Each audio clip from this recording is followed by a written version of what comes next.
Hey, good morning, everybody, and welcome to another Mortgage Coach Tuesday interview. I'm Dave Savage, CEO of Mortgage Coach, and every Tuesday, 9 o'clock Pacific, we're interviewing someone amazing. Sometimes it's a top-producing mortgage professional. Sometimes it's an author or speaker. Today, it's Garth Graham. You know, many of you know who he is because I've actually had a few emails of folks that are saying, Dave, I really want to be on that call. Remind me of the link. So, folks, just to remind everybody of where to get that link, we have updated our website, and as I told everybody on last week's call, yeah, we wanted to make it, connect more with our mission and vision of modernizing the mortgage experience, but we also wanted to provide tools to help you. So if you go to the Connect tab, there is a calendar, and not only are we putting up all the content and training that we're doing as we schedule it, but you could just click on a link and sign up. So make sure you check that out. So I want to remind everybody, last week's call with CEO of Building Champions, Daniel Harkavy, was awesome. You know, if life balance, if being intentional about how you approach your life professionally and personally is important, I would say it was just required. You know, I loved it. I think it's the kind of call that you not only, listen to yourself and get value, you share it with your referral partners. And I think there was a lot of people just looking at the feedback that we got, they're sharing it with other family members. Daniel launched his new book, Living Forward, which has made it to the New York Times best-selling list.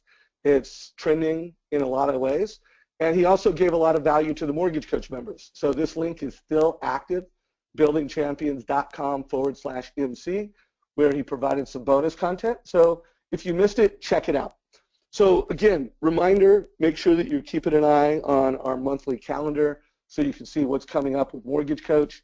As I said, today the interview is with Garth, and I'm going to bring Garth in just 1 minute, share a little bit about who he is to me, who he is to Mortgage Coach, and why I think his message is really important. I do want to remind everybody, tomorrow we're having a special webinar with Tom Ferry, and I've interviewed Tom enough times, I don't think I need to introduce him. I would just say, get signed up.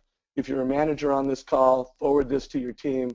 It's going to be a really awesome call to help you identify the realtors you should be working with and then get the meeting and win the trust so you get referrals faster. It's going to be a hot call. So another reminder, this call will be live in our YouTube channel by the end of the day, and every interview and call that we do is on our YouTube channel. So make sure you subscribe if you haven't already. So Garth Graham is someone that I have been, following. I read his blogs. I take a lot of notes when he speaks. When I go to a conference, I know he's speaking. It's one where I put it in my calendar because every time he says something, it's based on facts, it's based on stats that I don't have access to, and it's based on a lifetime of leadership in the mortgage industry. So he's got a great story. Looking forward to sharing that with everybody. It's the first time we've interviewed him here in the Mortgage Coach community, so I'm really excited about that. All I can say to everybody, put your phone aside, really listen up, because lots of times when leaders and speakers come in, they're providing subjective opinions, or they're just telling, hey, this is what works for me in my market, based on my personality, based off of our lending goals. What you're going to hear from Garth is based on a lot of different lending platforms.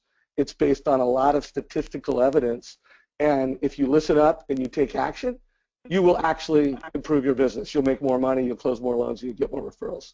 So Garth, welcome to the call, brother. Thank you, sir. So my first question for you is that I assume my picture will be up in that cavalcade of stars here in the next week or so. I don't know about a week or so, but we'll get you up on the Hall of Fame. Well, by the way, that depends on how well you do in this call. If it is an awesome call, we'll get you up there. No pressure. And by the way, I think you've known me, Dave, as long as well.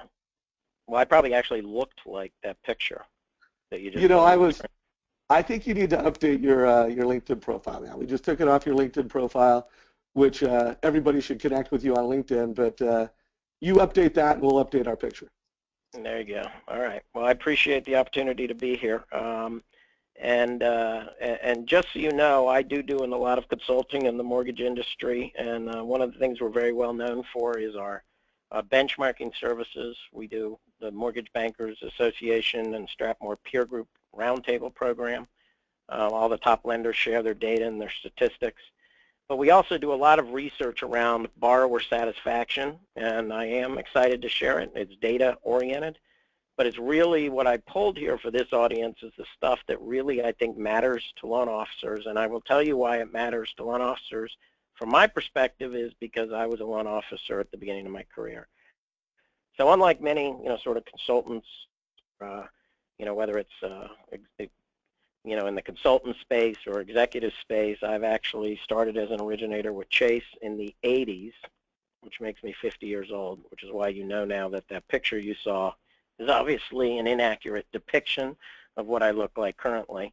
Yeah, but right. I started as a retail originator, kind of worked my way up before starting the company Mortgage.com in 1996, and I do appreciate if we could just have a moment of silence. Thank you. So by the way, Mortgage.com was ahead of its time. It was such an amazing idea. And for anybody who knows, I mean, I started in the 80s too. I mean, that was kind of an iconic story, and you were ahead of your times back then. Thank you. I appreciate it. So, so what this really is about, though, is I am going to share data about borrower satisfaction from research we've done with borrowers. And we surveyed last year at Stratmor 66,000 consumers who closed loans in 2015. A vast majority of them, by the way, heavily skewed to purchase lending, although this applies to refinance as well. But this is heavy purchase. Some of the top independent lenders, those including the ones that I'm showing there on the right-hand side of the screen, use MortgageSat to survey their closed loan borrowers, and they do that because those companies are committed to providing high levels of satisfaction for the consumers. In essence, really what loan officers want, which is that you give consistently high service to borrowers, because ultimately our business is based on referrals and repeat customers. And, that's an important, borrower satisfaction is an important part of it. Sometimes when I'm with an audience, and it's difficult with this audience because, I can't ask you the question, but a lot of people do not realize that J.D. Power, which is very well known for their customer satisfaction research, surveys about 3,000 borrowers a year. They, in essence, need 100 completed surveys to declare a winner. So the winners of the J.D. Power survey are really the winners of big lenders. It's why most of the small lenders, and small meaning, outside the top 10, don't really show up in J.D. Power because their sample size is not large enough, and because they only survey 3,000 borrowers a year. Our approach is very different. We're surveying everybody who closes a loan on behalf of lenders. 66,000 surveys completed in 2015. So the data is rich, and the data we think is very insightful. The borrowers do complete this survey online. One thing I will tell you is roughly 35% of them complete it through a mobile device. They receive an email, and then they complete the survey online. And, we know the ability and the willingness of borrowers to use mobile devices is obviously something you, Dave, know more about than probably anybody. But borrowers are highly engaged and willing to complete these surveys when they're sent to them directly from the lender. And we do have a lot of benchmarking and a lot of insights, and we score every single employee involved in the process, and I'm going to talk about that in a second. So I think we're going to start with a polling question, and the polling question is one that I like to ask because I, will ask loan officers their perception of what % of borrowers are highly dissatisfied with the mortgage process. And are we showing that polling question now, Dave? Yep. Okay. We are. All right. So what's our answer look like?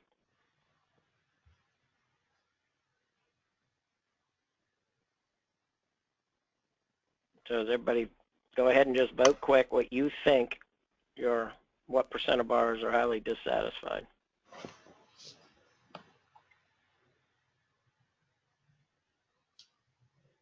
And the polls are coming in. Right now we have around 71% that have voted. Ah, that's good. Okay, and let's see. We have Okay, it looks like 20%. It seems to be the winning number here. But it's averaging. I will mention we have about 24% that said 5%, 23% that said 10%, 28% winning with 20%, and 25% with 50. So it's really an Wow. average. So it seems to be equal all across the board. So 1 out of 4 of you think that half the time the borrower is highly dissatisfied with the mortgage process. So that's pretty interesting. I'm going to go ahead and show now what the answer is from the 66,000 surveys we completed, and that is roughly 10%. So those of you who said 5 or 10%, which is roughly half the audience, got it roughly right. It's about 9%. The rest of the audience who indicated it was 20 to 50% are much more pessimistic, or you've been reading too many articles put out by the CFPB and others. And the reason I say that is I think our industries, the perception of our industry is that we provide very low satisfaction. But I will say that especially independent mortgage bankers or smaller bank mortgage bankers who are committed to customer satisfaction and measure it are providing much higher levels of satisfaction than most people believe. And it's like anything else. If you measure it and you inspect it and you try to drive results from it, you hold people accountable, you most certainly will get better results. But roughly 80% of customers are 9 and 10 when asked on a scale of 10, how satisfied are you? Whereas only 9% are highly dissatisfied. And for those of you who like to know what net promoter scores are, net promoter score is the highly satisfied less the highly dissatisfied. The net promoter score for the mortgage industry is roughly 71. So we overall are giving fairly decent levels of service. However, there are some trouble spots, and some of those are the insights that I want to be able to share with you so that you too can kind of learn from it and know what the key drivers are of satisfaction.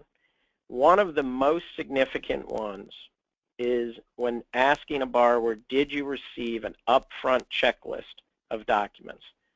And when the borrower indicates they did not receive such a checklist, their satisfaction level on a scale of 1 to 100 plummets. So roughly 89% of customers say they did get a checklist. And when they do, their satisfaction level on a scale of 1 to 100 is an 89. Those that don't remember drop to a 79. And those who say they didn't get it drop to a 51. Now, what's important to note here, in every single question, this is what the borrower said happened. So I bet in a lot of cases lenders say, I know I gave them a checklist. But that does not mean that the borrower perceives they got a checklist, meaning you didn't probably spend enough time on it, you didn't reinforce it, and you did not give it the level of importance necessary. But failure to provide a level of satisfaction drops satisfaction from roughly 89 to 50%, or 51 rather, on a scale of 1 to 100. You're kind of dead when you don't do it. So that's a first warning sign. And I don't know, Dave, you're going to be the one who has to ask me questions since you're the only other one who's got the mic in addition. Yeah, no problem. I got stuck on perma mute a few minutes ago. But so first of all, I want to, translate satisfaction to everyone in case you didn't connect the dots. That equals referrals. It equals retention. It equals a multiple of your long-term success in the business. So, I think this concept that how important the checklist is, I think the way you delineated, there's a difference between actually delivering it and for the client to feel that they received it, they understand it, and it was valuable to them. To me, it was just, when we did our prep and I reviewed these slides, I was just like, boom, this is a big boom. And when I interview, the best loan officers in America that are the top 1%ers, they've got a process for the way that they make sure that, one, it's consistently executed, and two, the quality of the communication is really there. So I ask everybody on this call, just write down for yourself, where do you stack up? From a one execution standpoint, what percentage of your borrowers are getting this in a timely manner? And then what percentage of your borrowers do you feel they got it in a way that they understand it, they realize they got it, and it was valuable to them. Just give yourself a self score. And Garth, any guidance you have to make sure we really crush it with originators on this call? Anything else on this topic that you think would be helpful for them to understand? Yeah, I think one of the other is the next question, which is the accuracy of the checklist is also very important. So overall, borrower satisfaction, by the way, is 87, if you remember a few slides back, on a scale of 1 to 100. And some of this is, how do I make it even better? How do I guarantee raving fans? Because those raving fans, as you say, they're the ones that are going to drive referrals. And by the way, we have research that indicates that's exactly what happens. The mortgage process is highly impactful.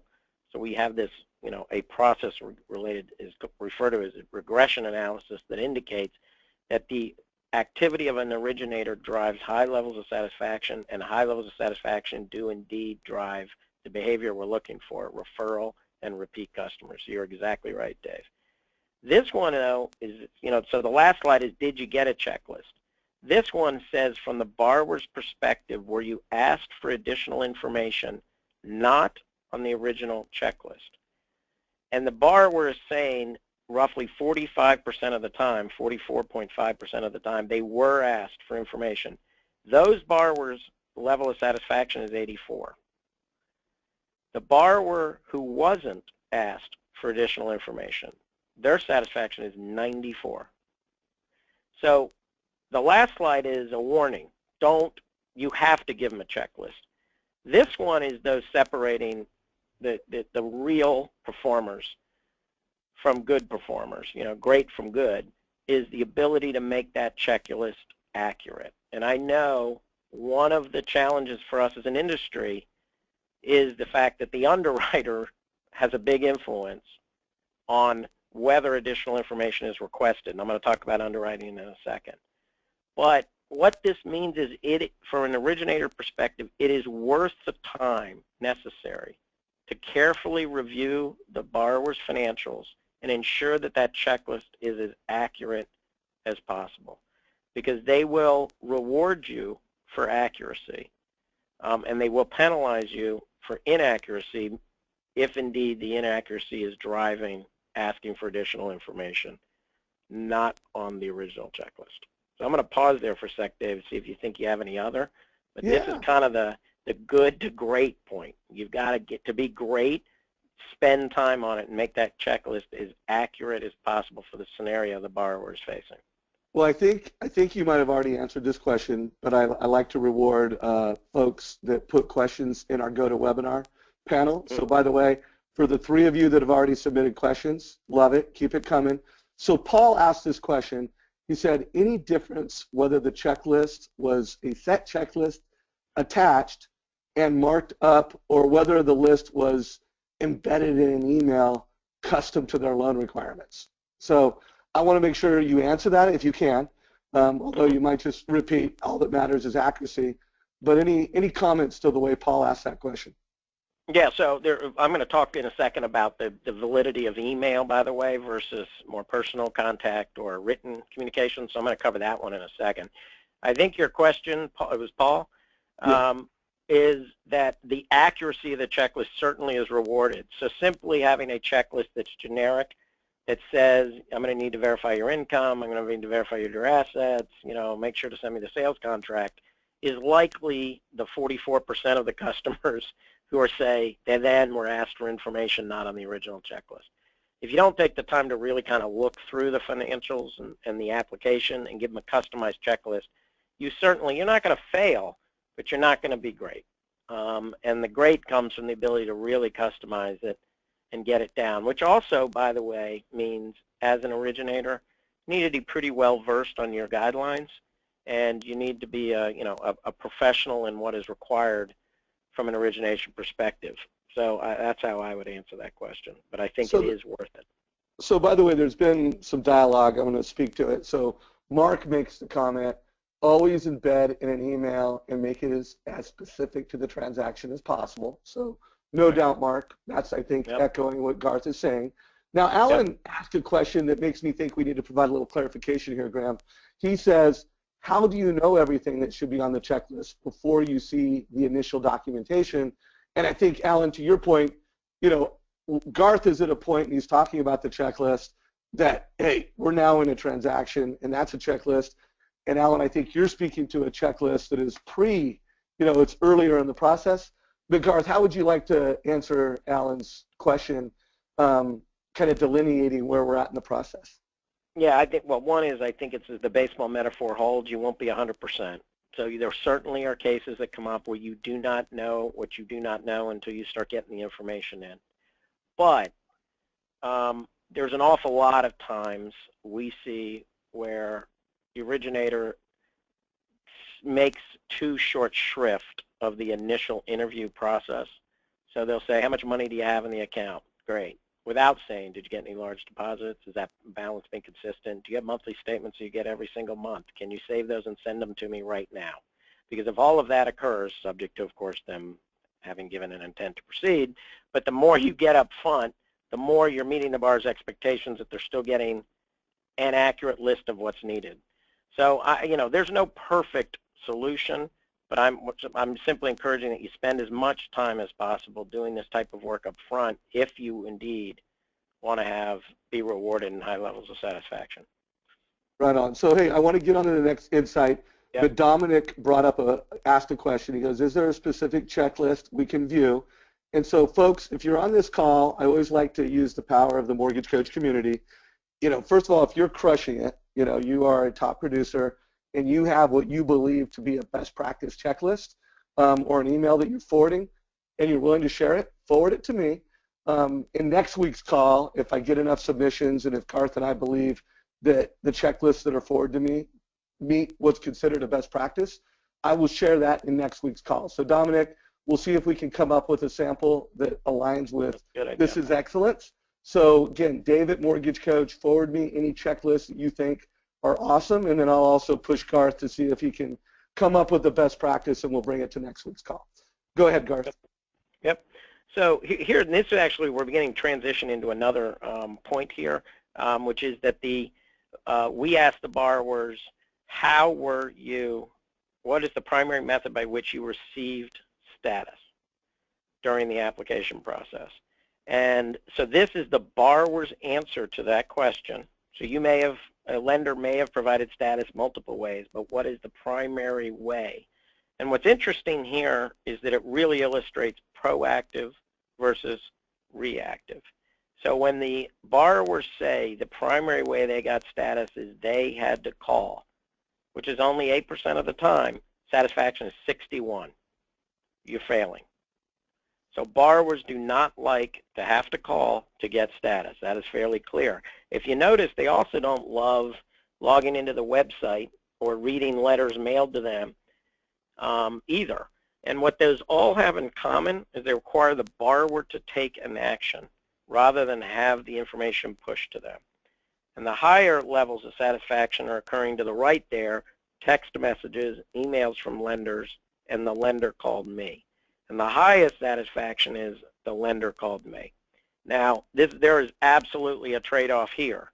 And the trade-off here is, do you have enough time to be a great salesperson and be active in your community and your sphere of influence and do your total cost analysis on every new lead and also call borrowers and give them status all the time? But it doesn't mean you necessarily have to do it. Your assistant can do it. Your processor can do it. But the customer appears to reward you for doing it. That's a trade-off, and it's your trade-off to make. If you can do really good emails and just call periodically, borrowers would probably reward that as well. But the key message is to be proactive in pushing status to them rather than reactive in requiring them to call you.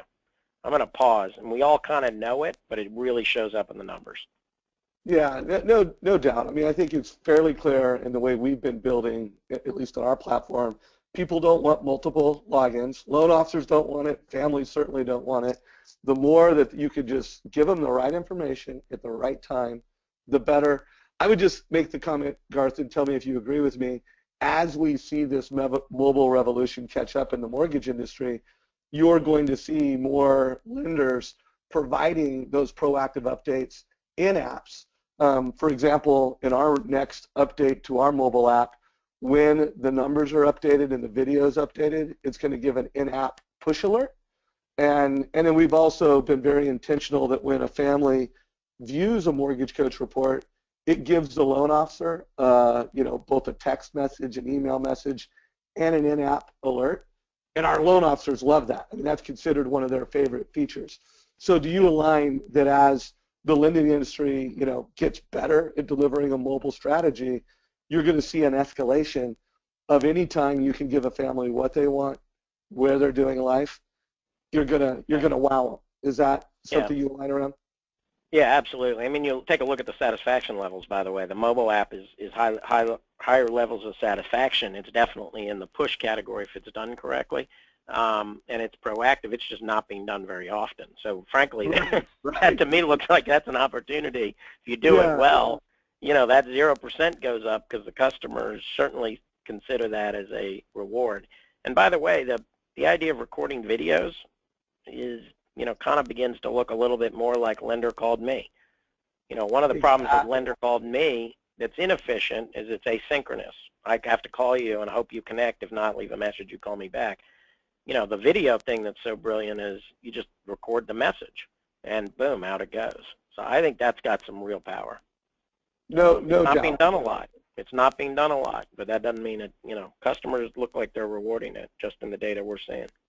Yeah, well, no doubt. And the other benefit is not only are you self-serving the information and they're getting it when they want, where they want, but it's shareable so that in the transaction where there's multiple stakeholders, husband, wife, advisor, everybody's getting that content in a way that's self-serving, what they want, where they want. So, I mean, I think, at least in our, platform, the loan officers that deliver the video experience, I mean, they're very well rewarded. Yep. Yeah. So let me go, and I'm only a few slides away, by the way, from my TRID slide, and I know people are going to be super excited about that.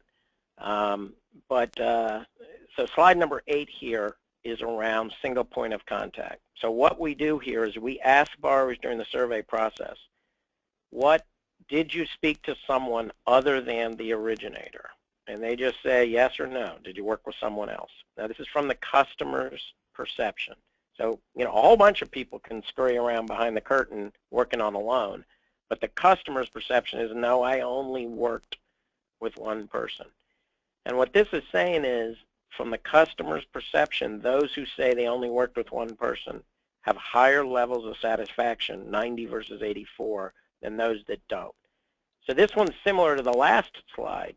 There's a trade-off here in efficiency, but when you are able to give a single point of contact or a very consistent level of communication with borrowers, they do appear to reward you from a satisfaction level.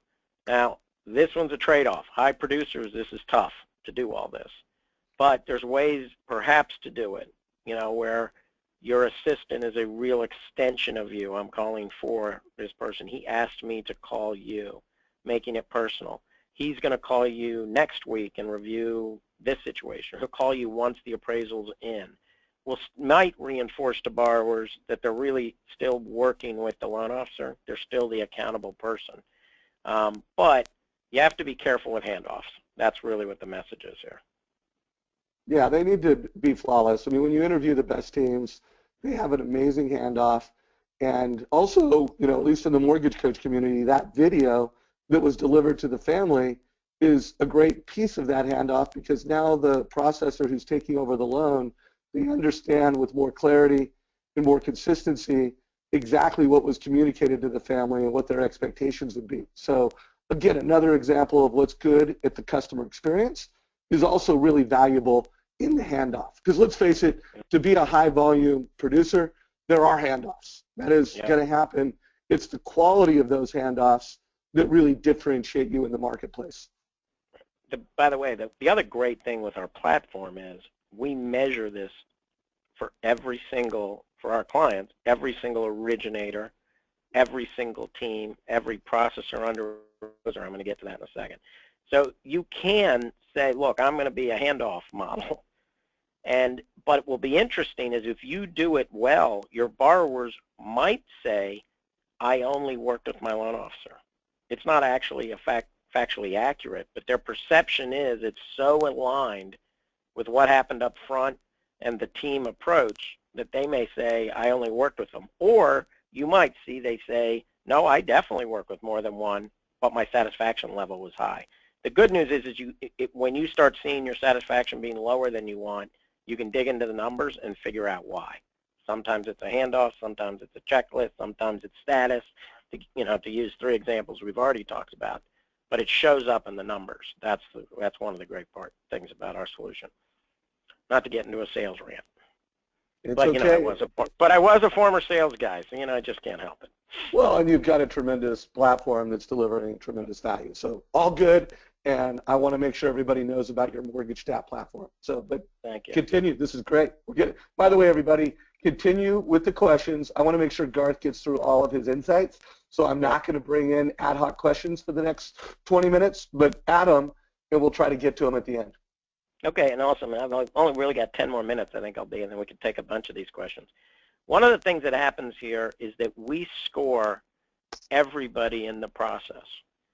This one takes some, is not intuitive to people because they always assume the loan officer is the one who drives customer satisfaction. So let's just ask about that. Well, they have, and loan officers do have, the biggest impact. We've got the regression analysis to show that. So you do have the biggest impact on customer sat. However, we measure the customer satisfaction from the borrower's perception for every loan and then measure it for every one of the 4 primary people who touch the loan: originator, processor, underwriter, and closer. What we see is inconsistencies at other positions.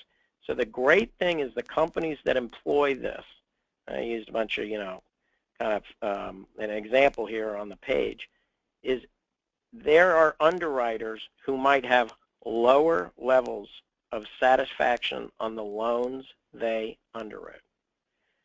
And everyone's going to say, well, the customer never talks to the underwriter. Well, we all know there are some underwriters who will impact customer satisfaction through adding conditions or through, not hitting the turn time date, saying they're going to approve it on Thursday or give you a decision Thursday, but it doesn't come until Friday, writing the conditions in a way in free form that are, almost kind of an accusatory way that then the customer reads in their commitment letter. There are things the underwriter does that matter. We all know it. The brilliant part is when you measure it, it pops off the page. You will find underwriters who are low. So the good companies now don't just QA the ability of an underwriter to ask enough documentation for the investor, but the ability to balance the impact on the customer and not ask too much. I will pause right there, Dave. Yeah. Well, first of all, I'm not going to say, whoa, we didn't know that. I mean, so we know that, but I think it does put some intentionality around just how important it is. If you're a manager on this call, you have some power to really get to the bottom of this and use this, as leverage with your processors and your underwriters, just how much they impact the experience for the company and for the loan officer. And for the loan officers, you guys have some stats and powers to bring to your leadership team to help make the case that, hey, Johnny and Sally, look at the difference and help me help you. So, great takeaway. And hopefully you guys can leverage it internally. At the end of the day, we want to deliver a great consumer experience, and we want to get lots of referrals. So hopefully you guys can use this slide internally, regardless of what your position is. Keep it rolling. And I think, and the great companies means everyone's measured on the same statistic. So it's not a salesperson saying, I have an issue with this processor or underwriter, or this underwriter flipping that around and saying the problem is incomplete apps from this salesperson. The customer's perception begins to drive it. The customers really and that's the power of it. So slide 10 is a very interesting, we launched a Spanish-speaking version of our survey. And what this shows is that for all purchase borrowers, the average level of satisfaction was 91, pretty high. For those that were Hispanic from the HMDA field, it was 91.5. So it's roughly the same, slightly higher, okay? When the borrower, the Hispanic borrower, chose to complete the survey in Spanish, it was 97.2. Now, what does that mean? So both the middle segment, 91, and the segment on the right, which is Hispanic completed in Spanish, 97, is the same population. The only difference is the guys on the right chose to complete the survey in Spanish. So you sort of are beginning to say when you meet them, you know, in their preferred language, even in the survey process, that drives levels of satisfaction. I mean, what this points to, and we all know the statistics, over 50% of first-time homebuyers over the next 10 years are going to be, you know, in essence, non-white, and Hispanic is the fastest growing. And that Hispanic population, you know, they can handle English-speaking documents and 1003s and everything else, but when you can speak to them in their language and give them surveys and other communications in your language, you most certainly can have a powerful impact on them. You know, for Mortgage Coach, recording a video, for instance, in their original language might have a high impact on their conversion and their set levels of satisfaction. But that's a 97, that's a big number. Well, first of all, what I also interpret in that is that, and we know this because some of the top Hispanic-speaking loan officers in the country use Mortgage Coach, and when they tell me they use it because, one, it's graphs and charts so people can understand their options more. Two, we put a video in their native language and they like that. And three, there's more decision makers in a Hispanic family and everybody's in the loop. So we know that, but here's the other takeaway for every Mortgage Coach member on this call. It's clear that when you speak to people in a way that shows them that you know them, that's their native language, it drives satisfaction referrals. And everybody speaks digital right now. I mean, the world speaks digital, and are we delivering our advice and our information in a way that's their native language, digital? Yeah. So it really is a push to not only, communicate with them in their native language, Spanish, but also the way that they're doing life on mobile devices in a digital experience. So, I mean, this is pretty cool. This is a big takeaway, at least from my perspective. That's right. So the last two slides are a little bit TRID related, so get ready for the polling question. But first I'm going to give you a piece of insight here. When we looked at it in 2015 on the 66,000 loans, we asked a borrower, did the lender contact you prior to closing to discuss the closing process? And when the lender fails to do that, customer service drops significantly. So it only happened, let's say, 12% of the time, but it was 59% customer sat instead of 91 when they are contacted prior to closing. So I'm going to go ahead and put up the polling slide now. In the polling slide, the question is, what impact do you think TRID had? So, our insight into this is based on surveys we received before TRID, so at the period of October, before October, and now post-TRID for loans that closed after TRID was launched in October. So we've got some survey data I'm about to give you hot off the press. So I'm interested in knowing what you think happened. And I think the polling options are, you think customer satisfaction went up, it went down, and I think the third polling option is, I don't really care, I just know it made my life miserable. So by the way, folks, we had a challenge technically with GoToMeeting pushing that. If you could just throw in questions real quick over the next 15 seconds. Do you think it improved satisfaction, lowered satisfaction, or who cares, it made my job worse? I would love to just see you guys rant. And by the way, that's coming in. Troy says higher. Gabriel says lower. Jim says don't care. Brian says no impact. Lower, improved, no problem. For sure it's lower. It improved the process. No change. Lower, satisfied. Anyways, I could go on. And by the way, folks, for everybody that participated, high fives. Appreciate you playing along. But I think, just looking at this, improved. It seems to be where things are trending. And sorry that GoToMeeting didn't play nice with us. So, Garth. No problem. What is it? Here's the real answer. Both. It made it go down. It's made it go up. And of course, for those of you who just want to smash the glass, so the glass is half full, half empty, or, I'm going to smash the glass. But here's what's really interesting. So this has got 3 charts on it. So since September, the orange chart is the time it took from application to closing. And we certainly all realized, oh my God, it got worse. And when that number gets worse, customer satisfaction begins to creep down. So this, by the way, is on purchase business. And by the way, on refi business, and I didn't give you that chart, but on refi business, customer satisfaction really dropped after TRID was launched. And then now it's beginning to go up. But the reason is, and we all know this, is we prioritize our purchase loans. So the impact in turn times is not as severe on purchase as it is on refi. But, refi, has really had a big impact. But in any case, that orange line is the average turn time. And as the turn time went up through December, it's now begun to go back down. It's still not down to where it was, although it is a little lower in March. It's down, I just looked at 2 weeks worth of data, and it's still trending down. So what appears to be happening is our turn times got worse and are beginning to get better, which I think is why a lot of people, when you ask that question, it's half full, half empty. So those of you, who are kind of seeing where we are now, it appears to be getting better. That's the orange line on turn time. Contacted prior to closing has climbed, and that's a pretty big difference to go from roughly 85% up to 91% in only 3 or 4 months. So, and by the way, that number's even gotten slightly higher than that in March.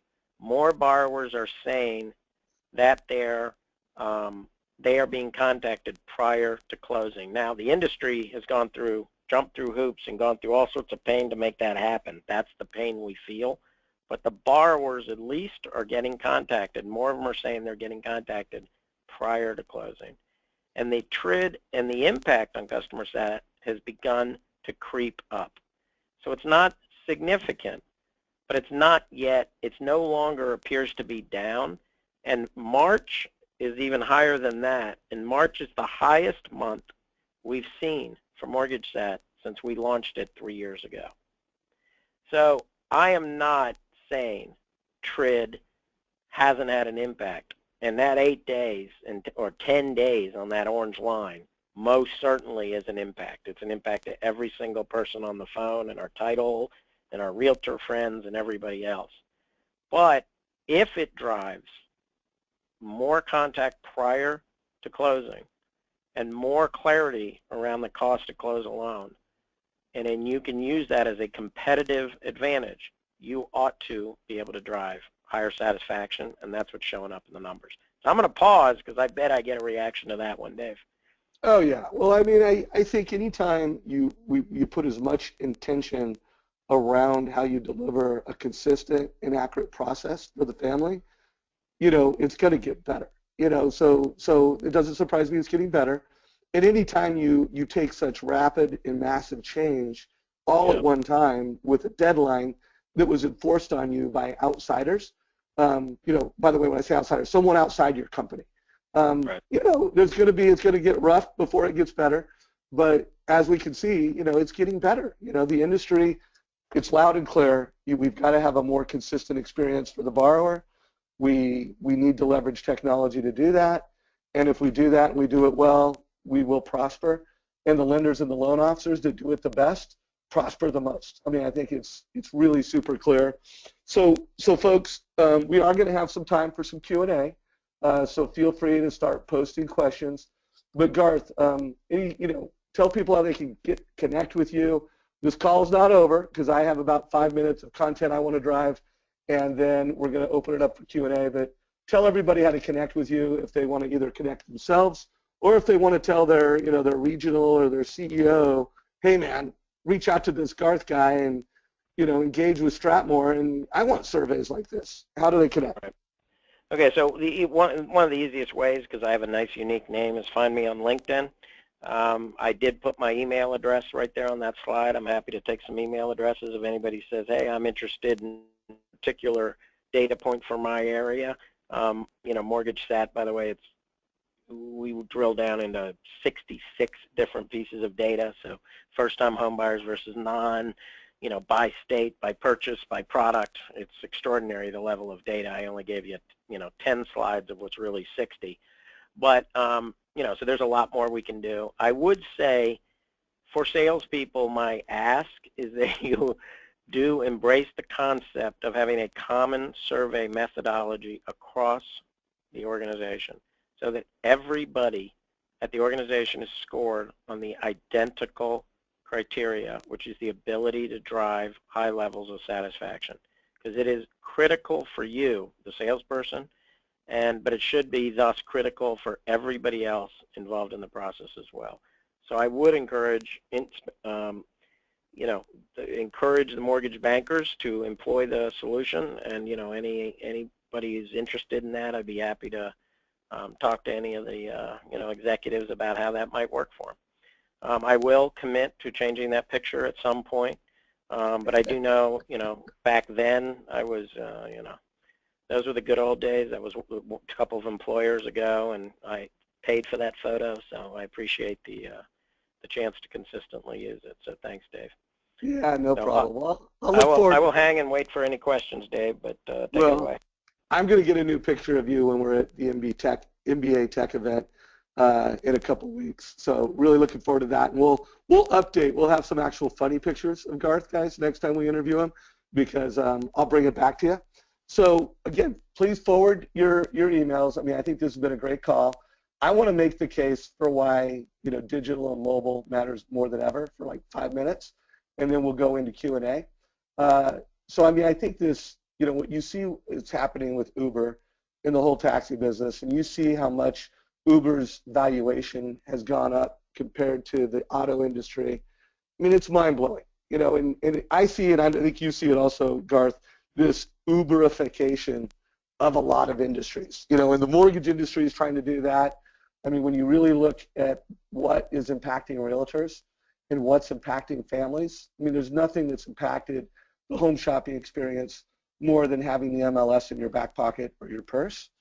And when you look at how families are engaging in the home shopping experience, I mean, it's changed. It is much different today than it was 5 years ago.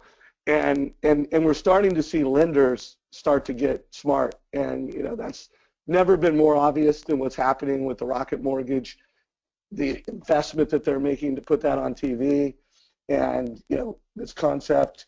When you look at what G-Rate's doing, the world's first digital mobile experience, guys, it's here. And it's not 3 years from now, it's not 5 years from now, it's now. How everybody on this call, either you invest and pay a lot of money per month and per year to be a member of ours, or your CEO does, and you're part of our platform. And the concept that when a family wants to get into debt and they want to understand their options and they want it in a consistent and accurate way, there's a better way. There is a digital way to deliver that information. And so, my push, and, I think Garth made a good case for why delivering, a total cost analysis at the point of sale it's more important than ever. And I thank you, Garth, because you also did a really nice job of putting a push that if you add a video to that, there's a lot of ways that you're going to improve consumer experience, customer satisfaction, referrals. So, I guess I just want to open that up. Your mortgage coach is on this call. So, where are you at right now? I want you to look at every slide that Garth went through. And by the way, a few of you asked me hey, could you go back to this slide? Could you go back to that slide? Guys, this is recorded. So, you could go to YouTube, you could go back to the slide yourself, and you can re-listen to parts of it. And you can also forward this to your executive team, your C-suite, or if you're a loan officer with a team and you want to focus on the importance of handoffs. Guys, there was a 5-minute conversation that Garth had that talked about how important handoffs are. Take that 5-minute piece and, have it at your next team meeting. So Garth, first of all, before I open up for Q&A and I start bringing in questions, which there are a lot of questions, and anything you want to say, that you think would be helpful before we transition into Q&A? No, I think you're right about the digital process. The more and the better we're able to interact with people digitally, I think that certainly is where the consumers are going. And, you know, at some point having a global satisfaction process where you measure that, and we'd actually have a lot of statistics also around why borrowers are choosing lenders and things like that. I didn't have time to share it all, but there's an awful lot of questions we ask the borrower about how they're experiencing, and of course, you know, the millennial borrowers especially, much more engaged in using mobile, much more engaged in frankly getting referrals and insights from people other than the realtor. The realtor influence is a little less with the millennial generation. So, you know, there's all sorts of insights and there's all sorts of reasons to commit to having that sort of digital process. Even when you're sitting face-to-face, as you're depicting here, showing that total cost of analysis chart, you know, that's a winning strategy. And we think asking the borrowers what's important to them is part of that as well. Yeah, and no doubt. And when you can really, you know, the traditional experience is me-to-me, and we've, by the way, Garth, what percentage of apps, and not consumer direct, we know that that's all online, but when you look at, you know, retail, branch networks, what percentage of the borrower conversations are taking place where the family's coming into an office versus where the loan officer is sending a link and the family is doing everything online? You know, what is, do you know the number? Well, the number that we know that's unassailable is what percent of applications are, quote, complete by what method. And by the way, the online and by phone is the most frequent, and by phone satisfaction is frankly the same as face-to-face overall. You know, but what we don't know is what percent of customers end up meeting with the loan officer in some part of the process. We don't actually ask that question. We don't ask, did you ever meet him? But we do, of course, get the HMDA data, the HMDA data, which is face-to-face versus telephone versus, you know, by mail. Well, I always ask that question, and I'm surprised that it's still a pretty high percentage of families are still coming in. Not the majority. I mean, I think my guess is from all the answers from all the questions that 70% of mortgage experiences in all networks are over the phone, you know, in internet. But still, I think it's 25 to 30% are in person. And I talked to some super successful mega producers that, you know, have more than 50% are still in person. So in person is still alive and well. So by the way, Ed Powell asked, will this presentation be available on YouTube or elsewhere? So by the way, I do want to remind everybody, if you go to the handout section of the Mortgage Coach, or not, excuse me, not Mortgage Coach, but GoToMeeting, Garth's PowerPoint is available for immediate download, as well as we have a Getting Started guide that if you're a Mortgage Coach member and you have not downloaded that Getting Started guide, you know, really powerful training tool that everybody should download and use.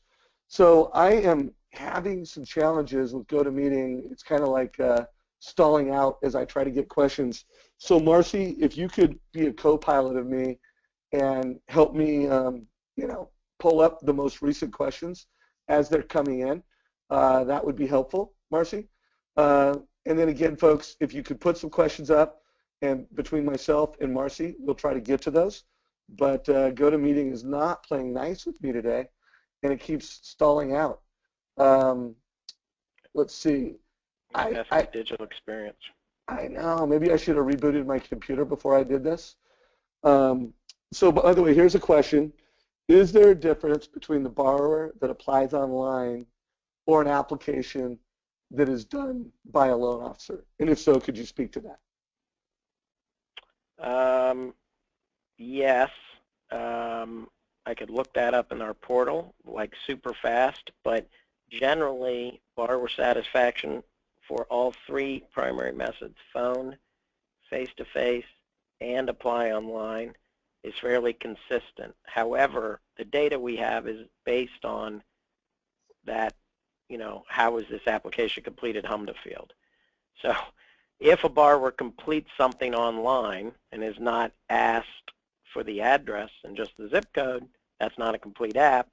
And if the borrower, it's a pre-approval and the loan officer finishes it over the phone or face-to-face, it suddenly becomes a face-to-face or phone, because then that's when it was finished. So we all know that how is this loan completed part is not necessarily how the borrower experienced the process.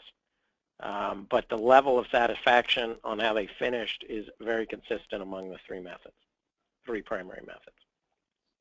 Got it. So I think, the big takeaway from this whole interview is for everybody to really look at your, how you're delivering an experience, what technologies you're using, what processes you're really strong in, what processes you're not, and to deliver, a more consistent experience.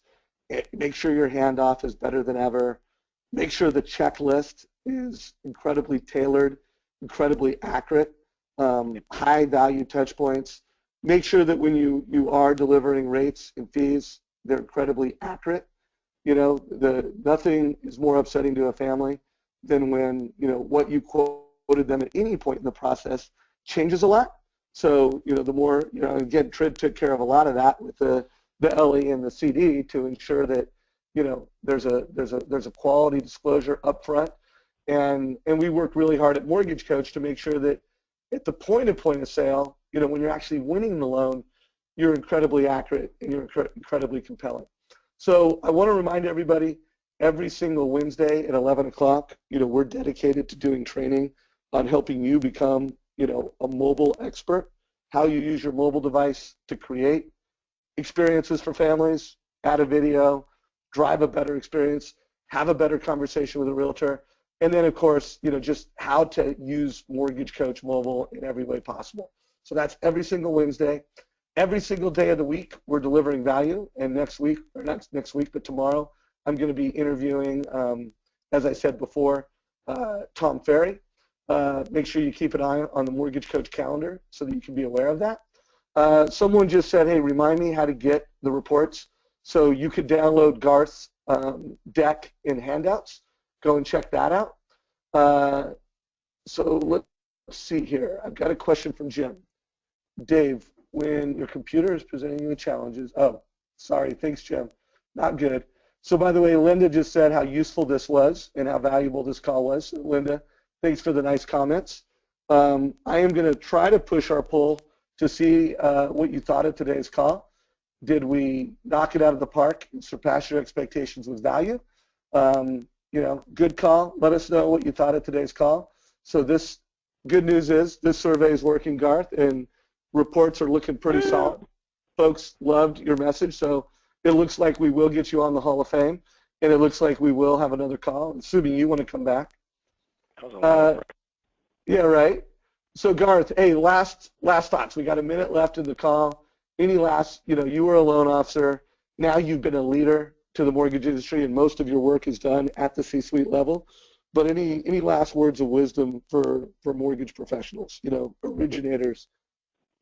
Yeah, I would say, by the way, what we didn't touch on from an origination perspective, the value of satisfaction also enables you to be relevant and credible to your referral sources. Because you could say, every single time you get a super high satisfaction survey, one, you should recognize the people internally that help make that happen, underwriter, closer, processor. But two, you ought to say to the realtor, I need to meet with you because I got some feedback from the Joneses and I want to go through it with you. Now, if you get a lot of surveys, I need to meet with you every month and I'm going to sit there and review all the survey responses. And, now you have a report. You go to the broker.